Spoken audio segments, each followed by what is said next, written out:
जय हिंद। मैं सौरभ और आप मेरे साथ जुड़ रहे हैं एक बार फिर से डेली वीडियो संख्या 315 में।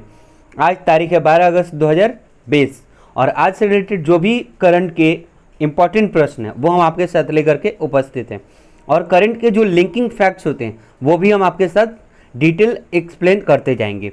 एक बात और भी आपसे कहना चाहते हैं कि जो भी आपसे लास्ट में प्रश्न पूछा जाता है उस प्रश्न का जैसे आप जवाब दे रहे हैं उसे नियमित रखें और जो लोग जवाब नहीं दे रहे हैं वो भी जवाब देने का प्रयास करें। आज का पहला प्रश्न है, सेल के अगले अध्यक्ष कौन होंगे? उत्तर है सोमा मंडल। अब बात आई है सेल, SAIL, इसका फुल फॉर्म क्या है? Steel authority of India limited. ध्यान देंगे कि यह भारत की सर्वाधिक स्टील उत्पादन करने वाली कंपनी है जिस पे किसका नियंत्रण है, तो ये पूर्ण रूप से गवर्नमेंट ऑफ इंडिया के स्वामित्व में यानी ऑनरशिप में आता है। एक बार और भी ध्यान देंगे कि 2010 में इसे महारत्नम का दर्जा प्राप्त हुआ और इसकी स्थापना कब हुई थी, तो 19 जनवरी 1954 यानी कि पहली पंचवर्षीय योजना के दौरान ही हो गई थी। एक बार और भी आप ध्यान देंगे कि इसका हेडक्वार्टर कहाँ है? न्यू दिल्ली में, ठीक है। और आगे बढ़ते हैं इसी में, तो ध्यान देंगे कि सोमा मंडल जो है वो अगले अध्यक्ष होंगे। हालांकि जो सोमा मंडल हैं वो लेडीज हैं। क्या है? लेडीज हैं। तो आइए एक और भी फैक्ट है कि सोमा मंडल जो है वो सेल की पहली महिला अध्यक्षा बनेंगी, ठीक है। इनसे पहले कोई भी महिला सेल की अध्यक्ष नहीं बनी है, ठीक।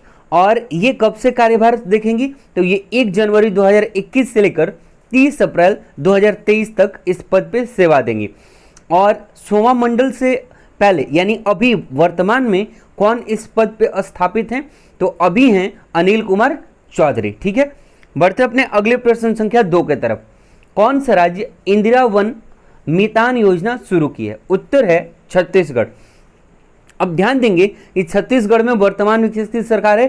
कांग्रेस की, ठीक है। और इंदिरा गांधी कद्दावर नेता रही हैं कांग्रेस की, ठीक।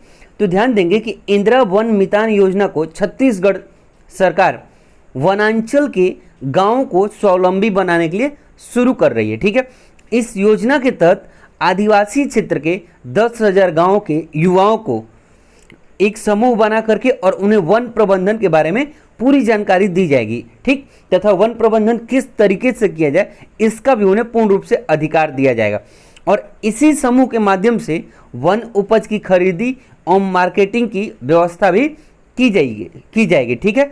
और यह घोषणा जो छत्तीसगढ़ की सरकार है वहाँ पे अभी मुख्यमंत्री कौन है? भूपेश बघेल। तो उन्होंने यह घोषणा कब की, तो विश्व आदिवासी दिवस के अवसर पे। अब एक प्रश्न यहाँ पे और भी बनता है कि विश्व आदिवासी दिवस कब मनाया जाता है, तो उत्तर होगा 9 अगस्त को, ठीक है। एक बात और भी ध्यान देंगे, तो भूपेश बघेल ने इसकी घोषणा कब करी है? विश्व आदिवासी दिवस को, ठीक है, यानी 9 अगस्त को। और इससे कुल छत्तीसगढ़ के 19 लाख परिवार कनेक्टेड होंगे, अर्थात इन शॉर्ट कहें तो 19 लाख लोगों को इससे फायदा, 19 लाख परिवारों को इससे फायदा होगा, ठीक है। एक प्रश्न यहाँ से और भी बनता है कि छत्तीसगढ़ जो था वो मध्य प्रदेश से अलग होकर के एक राज्य बना था, ठीक है। और कब अलग हुआ था? 1 नवंबर 2000 को। कब अलग हुआ था? 1 नवंबर 2000 को। और वर्तमान में छत्तीसगढ़ की गवर्नर कौन है, तो वो है अनुसुईया उके। कौन है? अनुसुईया उके। बढ़ते अपने अगले प्रश्न संख्या 3 की तरफ। किस राज्य में पहला रेशम प्रशिक्षण एवं उत्पादन केंद्र खोला गया? उत्तर है अरुणाचल प्रदेश।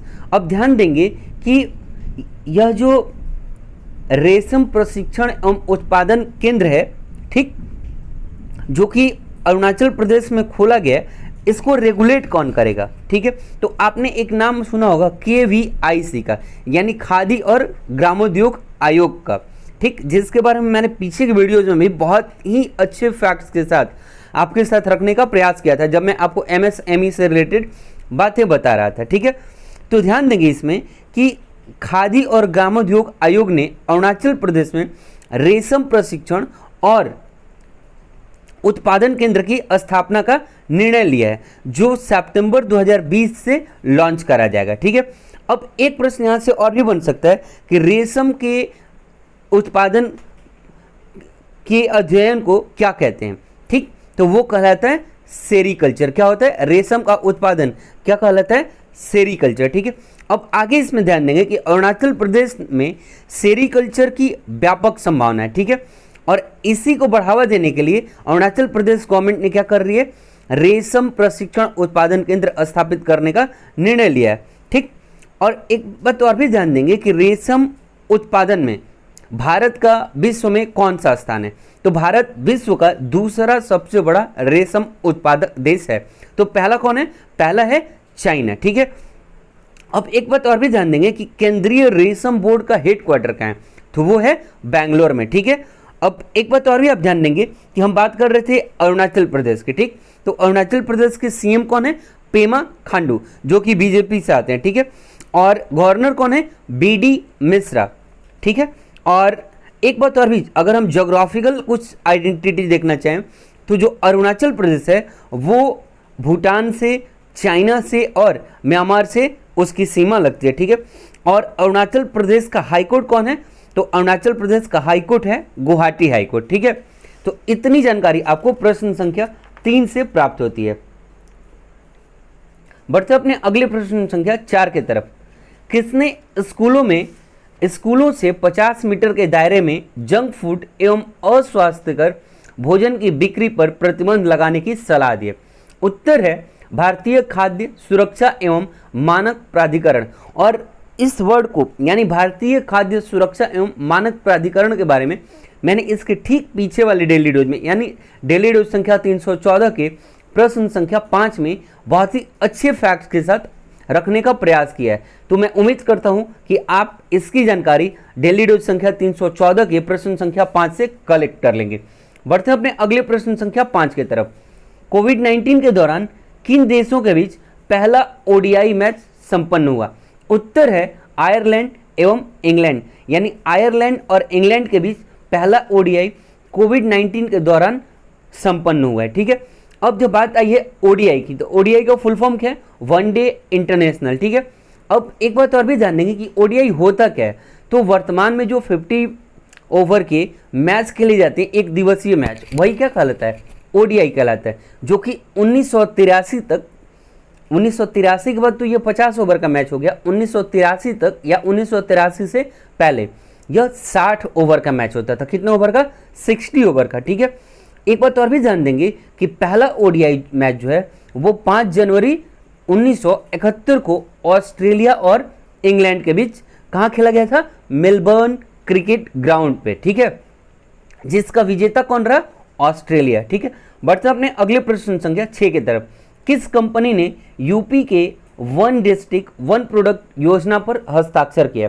उत्तर है फ्लिपकार्ट। अब ध्यान देंगे इसमें है क्या कि उत्तर प्रदेश गवर्नमेंट ने, ठीक, वन डिस्ट्रिक्ट वन प्रोडक्ट योजना का उद्देश्य क्या रखा है कि एक डिस्ट्रिक्ट का एक खास कोई प्रोडक्ट होगा, ठीक है, और उसको फ्लिपकार्ट के माध्यम से उसे वैश्वीकरण करके और उसका डिमांड वर्ल्ड लेवल पे यानी ग्लोबली बढ़ाने का प्रयास किया है। जिससे होगा क्या कि उस डिस्ट्रिक्ट को उस वस्तु के लिए, उस आर्टिकल के लिए एक विशेष पहचान मिलेगा, ठीक है। और इस पहचान की वजह से वहाँ की इकोनॉमी क्या होगी, बूस्ट होगी, ठीक है। और इसी उद्देश्य से उत्तर प्रदेश गवर्नमेंट ने फ्लिपकार्ट के साथ उन आर्टिकल्स को ऑनलाइन डिलीवरी करने का क्या किया है, हस्ताक्षर करा है, ठीक है।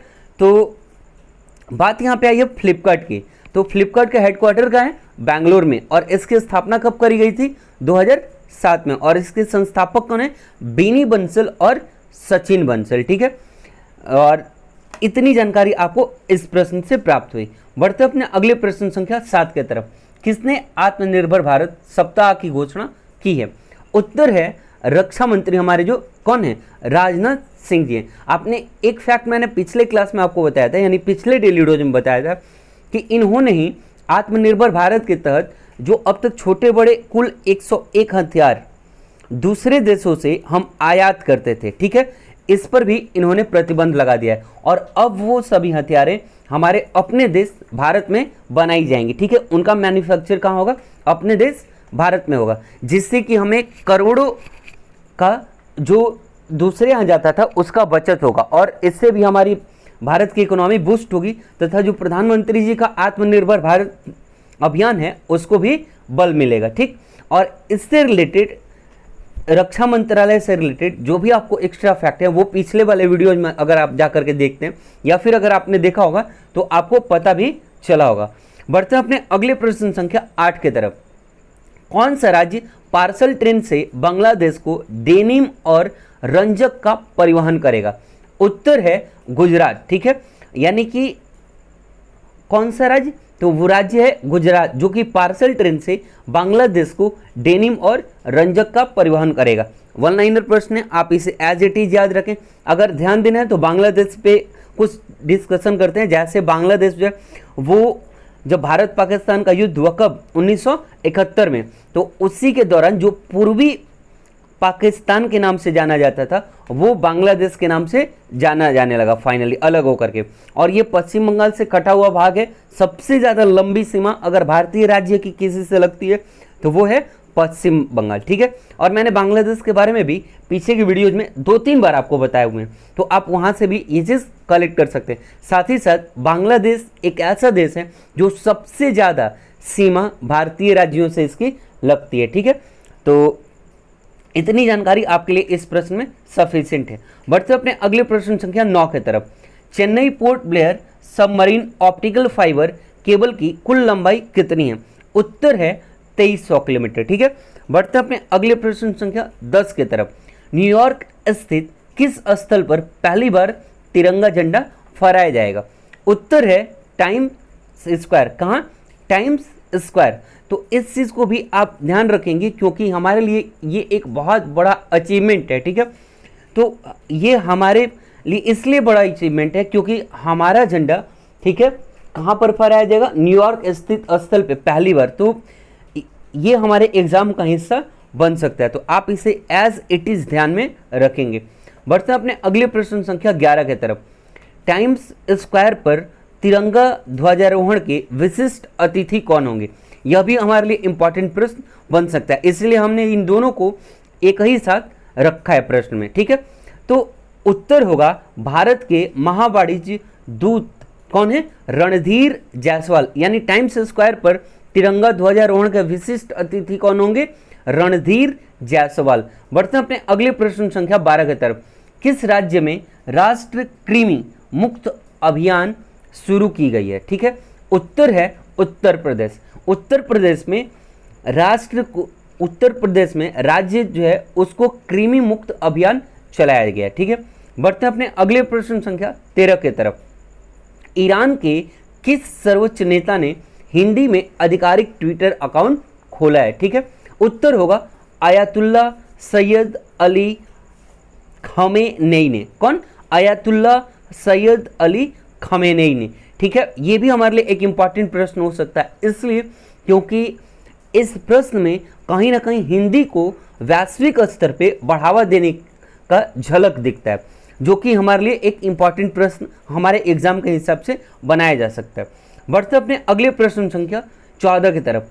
किस राज्य ने मास्क न पहनने पर जुर्माना 500 रुपये से बढ़ाकर 1000 कर दिया है? उत्तर है गुजरात, ठीक है। और गुजरात के बारे में मैंने अभी अभी ऊपर भी आपको कुछ फैक्ट्स बताए थे, ठीक है।